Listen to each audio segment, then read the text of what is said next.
This is the top of the world. This is the top of the Andes. We're at 3,300 meters. That's about 10,000 feet above sea level. And it's cold, it's wet. It's the kind of place that I grew up in the north of England. So in a funny way, I feel right at home here, even though the species that occur here are very alien and very special. Colombia is number one for biodiversity.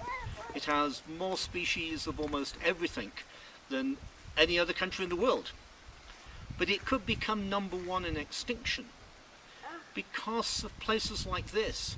If the climate warms, this is going to be not a cold and rainy place, but a much, much drier place.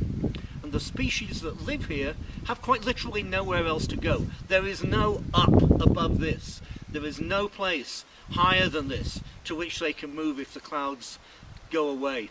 And that's one of the worries, that as the climate warms, this mist, this cloud will rise to higher elevations and these habitats will dry out. So this wonderful place with some extraordinary plants is very vulnerable to climate change. These are espeletias. They are plants that grow up to 12 feet tall and are characteristic of this cold upland landscape in the Andes. There's also unique birds. This is a Bogota pipit, a bird that lives only in these upland pastures, a little small brown bird, but this is its home. And this is a finch that lives just here. Below us are a different kind of habitat. This is a mixture of forest and open pasture, and these places too are home to unique species.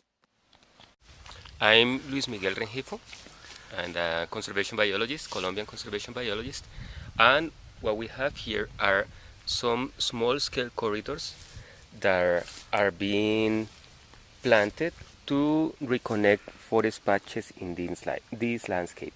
So we have fences on either side and a few native trees, but most of the trees are going to come by natural regeneration, either dispersed by birds or by wind, mostly probably by birds and bats.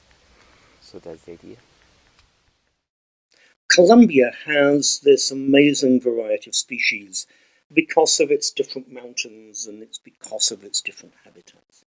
Connecting those habitats up in the fragmented world that we have created gives the species the best chance. But the long-term prospects depend on us being able to solve the problem of global warming.